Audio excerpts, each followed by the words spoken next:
So one of the things that I wanted to ask you about too is this is not necessarily new because the technologies, the idea of flexibility isn't a new idea, but it's really being embraced by more and more companies now, especially some of the successful ones.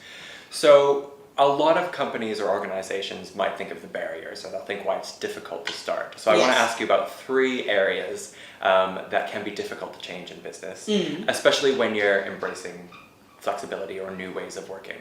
And the first one is organizational culture. Yes. What are the kind of cultural barriers that you can face, and how do you overcome that? So the first one is trust. Trust is far and away the biggest concern. Yeah. And it is surprising the degree to which it comes up. Yeah. And I think that in terms of addressing that, one of the key things that we need to look at, and this is why changing that culture from hours to impact, is that it immediately illustrates, what's happening. You don't have to ask or be unsure if you are tracking impact and feedback and happiness of clients and customers. But nonetheless, I think that is a challenge, because sometimes you are combating something that is fundamentally attitudinal, that managers are understandably under great pressure to demonstrate in a very physically demonstrative way that they are managing and they've got their team under control. But technology can be used to demonstrate that through regular updates, through huddles on like platforms like Slack and Yammer. But also in addition, it can just be demonstrated through this new currency, through the impact of the team, and importantly through the satisfaction of the team. I think it's important for us to begin to look at those things as one and the same. Yeah, and technology was the second one I wanted to ask you about. So what technology can be used to improve flexibility, and how do you do it well, and can you be trusted with it? I think that one thing I will say is that if there is a fundamental cultural problem within an organisation where there is a lack of trust and there is a tendency to spy on people, for instance, to use a very piece of loaded language, that is something that will exist regardless of whether the technology exists or not. And I think it's important for us not to try and blame the technology in that sense. But in terms of what makes things possible, when I think of some of the new agency models that are showing up in the professional services world, that they are making great use of tools like Slack and Yammer or Basecamp. So what do those do? Like, what does Slack and Yammer do? Well, so say for instance, you can actually, I remember once working with an organisation where they had a fully scaled social newsroom on Yammer, so people could post information up.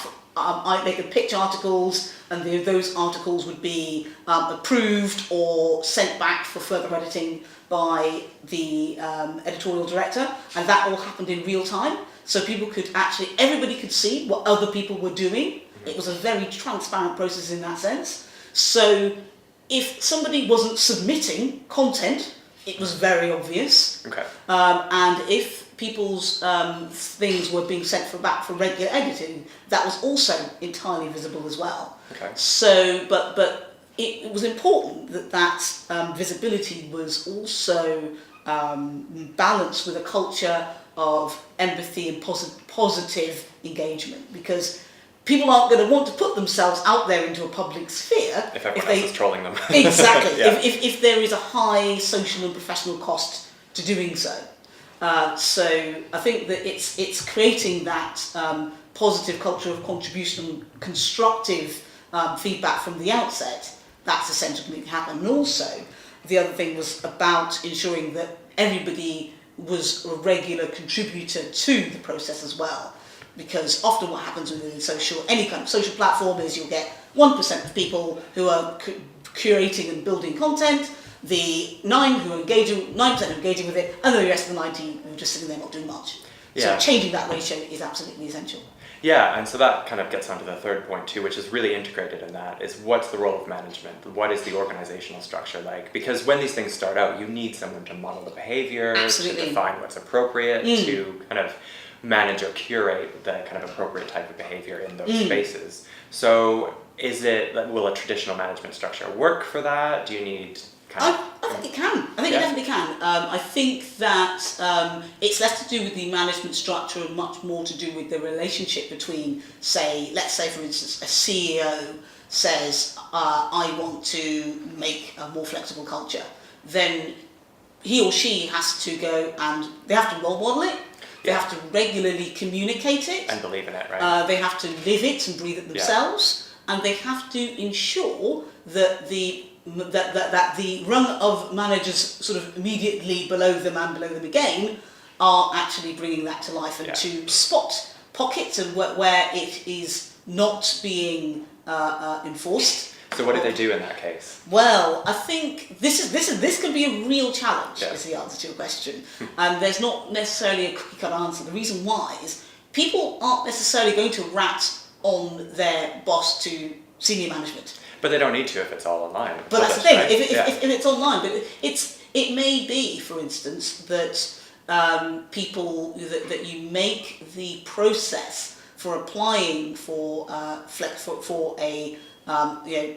some flexibility in your week or an entirely flexible role, whichever form of flexibility you feel is relevant for your organisation, and making that somewhere that people can find it and see it.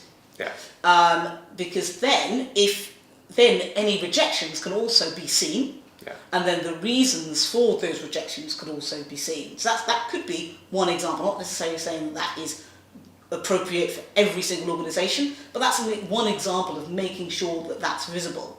Right. And it's worth noting, I wasn't suggesting that should be visible to the entire organisation, but it definitely can be visible to, say, the people management team. Yeah. And then they can actually track and see, because often they are much more in the weeds, they're much more deeply connected to the day-to-day personal conversations that people are having. Yeah. And as a side note, it's incredibly important that the people team are bought into it. Exactly, bought into it and playing fair in terms of the level of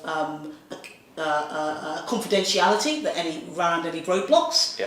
Because the more people trust their people team, the more that people will engage with them and tell them what's really going on. Having policies, ensuring that they're being used, tracking applications, making that applications visible, and ensuring that that there is actually a genuinely solid case. I mean, another way that I've come across in terms of a description for policies around flexible is to be able to say that roles should be open to flexibility unless there is a strong case otherwise. But there's a lot of knowledge economy work that can be done remotely. There is a lot of kind of work around there's consulting based that is mainly to do with meeting clients that can take place in multiple physical locations, and that actually and it can be, and it's not necessarily entirely switching off or on experience. I mean, I personally absolutely love the office environment for the camaraderie and some of the team elements of it, the quality of the conversation, some of the accidental conversations that you sometimes have that result in ideas are also important as well. So it's about, it's nuanced. It's not an off or on switch. It's much more about having working out what level of flexibility works for you and for the business that you're working within part of. Yeah, that's such a good point. Like, you can't replace the office culture. You can't replace day-to-day stuff, but you can add complementary processes, systems, and everything to make it better.